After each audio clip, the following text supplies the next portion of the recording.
And I think that's special. That's what's special. The fact is the same three people making music, and when we look at each other, we still see each other as total 15-year-old goofballs. So I think that's quite a good, keeps our head in the game in the best possible way.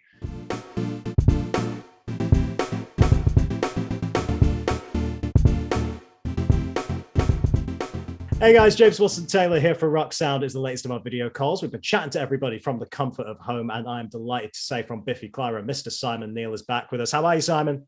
I'm great, James. How you doing, my brother? Not too bad, man. Not too bad. Keeping well. I sense that you're in Scotland. I can sense. We're sharing a land, aren't we? There's something in the air. You can just kind of sense a new presence. I know you're close. I know you're close, brother. Anyway, it's so lovely to see you, man. Great to talk to you. Yeah, you too, man. You too, man. And before we get into the record and everything, something I want to mention very recent from the Biffy camp. Congratulations on these live shows. It must feel so amazing finally being able to get out in front of the crowd. I know just from standing in a field in Leeds how powerful that was, and just seeing the emotions of people's faces. I can only imagine from your perspective, it must have been even bigger and better. You know what? You've nailed it. It was so emotional. I mean, we played thousands of shows over the years, and it felt like we'd never stepped on a stage before in our lives. And I think I knew it was going to be special, but I didn't think I'd feel so overwhelmed, seeing just that many people standing next to each other after 18 months of everyone keeping social distance, and just to see like a shared emotion in a group of people. So to be out there, it was so exhilarating. It was really life affirming, and actually, after spending so long indoors, I think we all needed it. Even whether you're watching a band or playing, it's something that we all need. We need to live with shared experiences and that level of kind of intimacy, for want of a better word, because that's what makes us human. Otherwise we're just fucking hermits, and that doesn't make me happy. It doesn't make anyone happy, that one. No, it was a lovely experience. Amazing to finally hear some of them. I guess we can still call them new songs, but hearing them live, actually out there in a setting. The before times, I know it's like it's only a year ago that Celebration was out, but it feels like about a decade, to be honest, man. Yeah, absolutely. I think for all of us, man, time is linear these days. It's very strange. But I mean, it's nice to know that you guys have been keeping busy. Brand new record out now at the time of recording. It's just kind of dropped. I guess my first question there is, last time we spoke, I know you said there were songs left over and all that kind of stuff. How much of this record we now hear actually came from those sessions, and how much has been newly discovered during these recording times? So originally there was like 5 or 6 songs we were working with, and that originally, before the pandemic happened, it was just going to be that continuation of the expression. I like to kind of clear the decks before we start another album proper. As soon as those songs just didn't feel right, as soon as the pandemic happened. So there's probably ended up about 15%, 20% of the album was pre-existing ideas, but I still rewrote even any of those ideas and songs and lyrics. So it's definitely became a new record. We've still got like 5 or 6 songs for another Celebration of Endings offshoot. So we could still do that real proper B-sides record, but because of how unique the situation was and the kind of feeling and what everyone was going through, it was my only way to kind of deal with my frustrations with it and the kind of and the questions I had and the kind of wondering when it was going to end, if things were ever going to get so it's very much, each song is kind of like a different week of me feeling a certain way during the pandemic. I don't want it to feel like an oppressive listener. It's just a pandemic record. It's kind of more about the human condition going through something quite traumatic, and we all went through it together. I know we all had slightly different experiences, but it's the first time in my life where everyone was faced with a crisis that was in essence the same thing. So it would have felt wrong to not write a bunch of new songs. Having said that, if I didn't feel inspired, the album wouldn't have happened. I started writing a couple of new ones, and we decided to keep everything like top secret. So we didn't tell the record company we'd started recording. We didn't tell our management, because I didn't even want that pressure of, oh, Simon's writing new songs, this might be a new record. It was purely an expression of the emotions and the journey of the last 18 months. So it came out in one of the most kind of uncynical ways that we've ever worked. From the moment the first song was completed and the album being finished was like 6 months. So it felt very much it was kind of what kept us going and kept our head out the ground, really, in that little period. It kind of gives a little sliver of joy and something to focus on and to hang everything else kind of on. Yeah, I mean, it's an interesting point, isn't it? It's something I've talked to with a lot of bands who've been recording this last year, because this is by no means a pandemic record. You would never think of this as the pandemic Biffy record, but of course you are expressing feelings that we've all felt over the last 18 months. You're definitely looking at the world around you. You can see even in the album title, really, it's definitely an expression of that. I guess the question is, was it a challenge to kind of not make it the pandemic record? You know, how do you manage to balance that emotionally, I suppose? I think it was trying to keep it as personal as kind of possible, and kind of try and just make it about my experience and my friend's experience, and not trying to figure it out. I think that's the thing about this record. I'm kind of asking more questions, and I'm kind of feeling vulnerable and feeling unsure of myself in these songs, and I wasn't looking for an answer even during that time. I wasn't like expecting to figure out what was going on. And I think it'll take us all a good few years to really kind of come to terms with how we've all changed and how the world has changed. And I think it'll be a few years before even more artwork will reflect the pandemic, you know, because we're still kind of in it as well. You know, I mean, the news this week isn't exactly the most positive, but it still feels like we're dealing with it. And that was why it was so important to get this album out now. I didn't want to write these songs and work on them and tweak them for 18 months. And then we put them out in a while. And I kind of have lost that emotional connection to them, because I feel like every week matters at the moment. Every month matters. And these songs would not have come to fruition if we weren't, you know, enforced to be at home and to kind of try and find purpose where there wasn't any. But as I say, I was really pleased to kind of be able to focus my negativity and all my kind of dark thoughts into something that ended up producing a positive feeling. So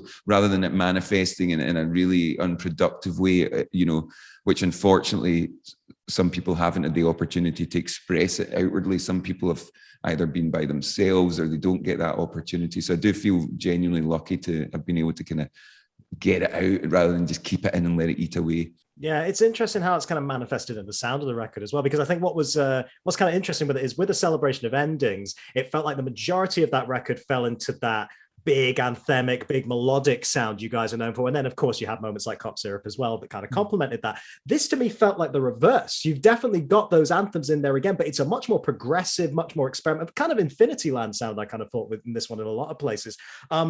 Did you kind of push towards that element of what you guys do, or is that just how it felt, how it all kind of came out? Probably a mixture. It was basically, I didn't use my head. I didn't use my brain. Full disclosure, when you're normally making a record, there's like record company will give their opinion. Everyone's got something to say, you know, you're thinking about singles or whatever. There was none of that here. This was literally what's making us feel good, what is giving us a smile at the end of the day, what's making us look at each other and feel that magic in the room. And that's what we focused on. It was, I would have felt, to have to inhibit these ideas and the way the songs ended up, it just wouldn't have felt right. It wasn't a time to kind of to tweak things, you know, like the songs came out kind of as they were. If a song made it to 6 minutes, normally I would be considering going, you know, can we make this get to the point a bit quicker? And in this album, it was like, no, this is about the journey. And I think it's closely associated to like Infinity Land and sonically, because it feels like it is one piece. You know, some of our like Celebration was a piece of music, but you could listen to songs individually and kind of, you know, songs could live by themselves. In this album, I feel like you kind of want to hear the full picture and get it top to bottom. So it's probably like our early Beggars records, because no one else even came into the practice room. No one came into the studio. You know, it was as close to being 19 and making our first record as we've ever been. And I know I've said that before in other albums, trying to feel like that. But practically, that was what we did this time. We built our own little studio. We worked with Adam Noble, who produced our Balance Not Symmetry album. He's an incredible producer. And it was just like literally we were cooking our own lunch. We were doing everything ourselves. We couldn't bring in other musicians. So it was a proper like gang making something happen, you know. And the beauty of it was for me to feel, for us all to feel like that after 20 years of being in a band, because I think, you know, before you know it, there's all these other outside noises and the complications of just being a band at a certain level and operating. And actually, when everything gets stripped away, there was no touring, no release, you know, everything lost purpose. It actually made us find our essence again in a really simple way, in a pure way. So I do appreciate you referencing Infinity Land, because I kind of sense that as well. I feel it's got this lack of inhibition. There's a freedom to it, and it's not really concerned with anything other than what it holds within. You know what I mean? It's like a Celebration of Endings was quite outward, quite stoic, quite kind of proud. This one is a bit more like that, you know, kind of like trying to keep people away, and then if you want to come in, you can, you know. But yeah, I'm really proud of it, and I don't think it could have happened in another circumstance. This record, you know, it felt really vital in many ways. You know, it felt essential physically, practically, emotionally. You know, the album needed to be made, and I think the best music and the best art comes from those situations when you feel that you don't have a choice, and also you don't have to answer to anyone else. It comes out unfiltered and untarnished. Man, what an exciting way of working. It's really, really cool to see you guys being able to take this moment and do something really, really positive with it like that. Thanks, man. You know, it's everyone's struggled. Everyone's been trying to find those, you know, those little things in their life that just bring them that bit of joy, whether it's your being able to see your family after not seeing them, whether it's your close friends, whether it's rebalancing work. And I think everyone's rebalanced their priorities. And I know a lot of bands, a lot of musicians I've spoken to, you know, everyone's taking a step back and going, wait a minute, right? I'm on this fucking treadmill, you know, of life that we kind of create this weird structure for ourselves. And we become slaves to our own little rhythms and our own rules. I need to have a 5-year plan. I need to know what I'm doing here and there. It's like, no, we don't. Let's just try and be a bit more in the moment. And this album is very much in the moment. No, I fully agree. It definitely feels very, very in the moment. A couple of quick things, because I know you got to go shortly. I do want to mention something I spoke to your boy James about as well. Next year, not to make you feel old, man, we're coming up on 20 years of Blackened Sky now. No way, you're lying. You can't. That can't be right. That's only 4 years old, that album, man. God, reminiscing on buying that when I was at school was a really depressing moment. But anyway, it's coming up. And I guess, you know, when these anniversaries kind of hit, I'm not really interested in what's changed, because it's very apparent what's changed and how much the band has changed and grown. But what has stayed the same for you, whether that's about like the actual writing process or how you approach going into a new record? Is there anything you can point to on that debut that still applies now and on this new record? To be honest, you know, some of the practical things have changed in terms of how we execute and record a record. But everything we still judge our music on is the same way. I still write songs at home. We take them into the boys and we tweak around. And it's about that moment, being in a room and looking at each other and going, this feels good. That's not to say you necessarily finish a song, but we've always retained that, you know, and it's a battle to retain that. You know, sometimes if you've been out on tour for 2 years, the last thing you want to do is, you know, I don't know, is kind of work on a song. You know, sometimes it'd be easier to just go, oh, forget it.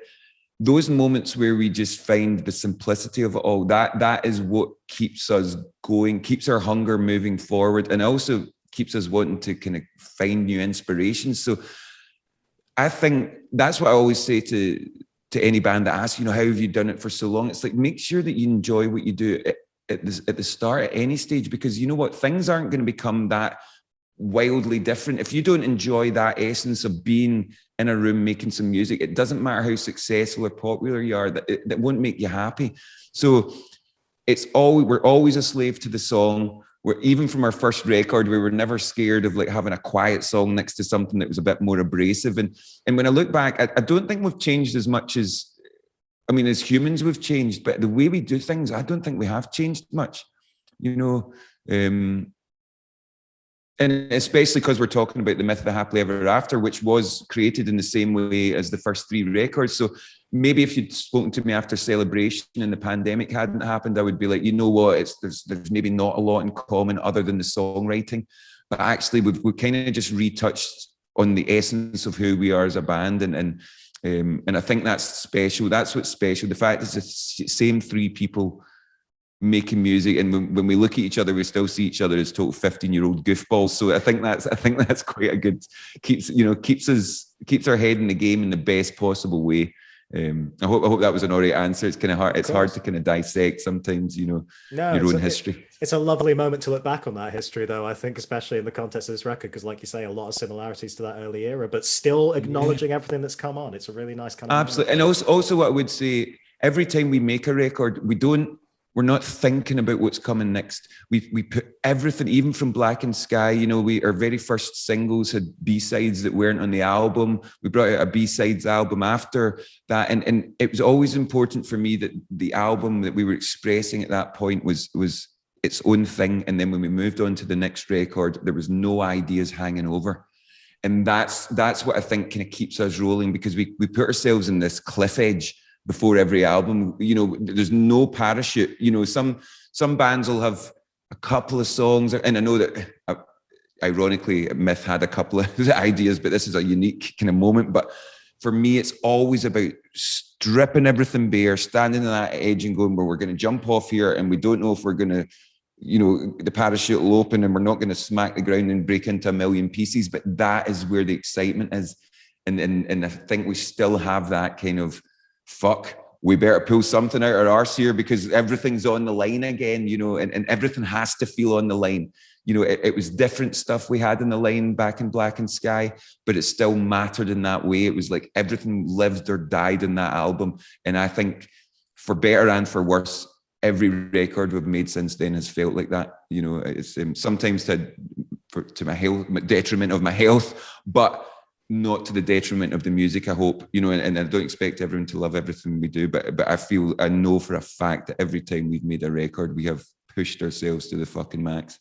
Yeah, definitely something to be proud of on this new one, man. 100%. Two very, very quick things, and I'll let you go, because you've been keeping busy in other ways as well, man, over these past 12 months, because I've seen these collaborations. I had the chance to chat with the While She Sleeps boys, who were absolutely delighted to have you on the record.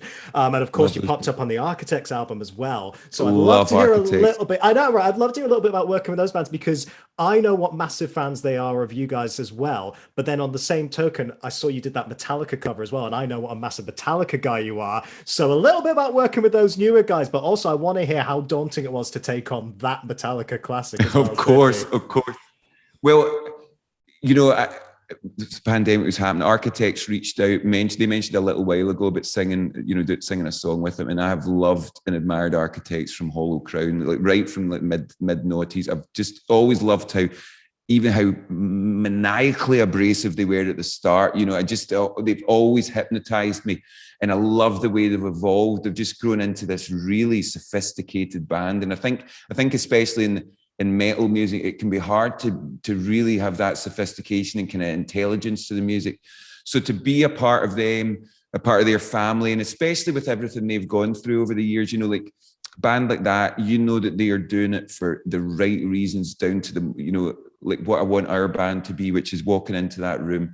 It's about being there for each other. It's about having experienced things that they shouldn't have had to experience, but coming through it together. And to be a part of that extension of that family meant a lot. And that record is fucking unbelievable. I absolutely love it.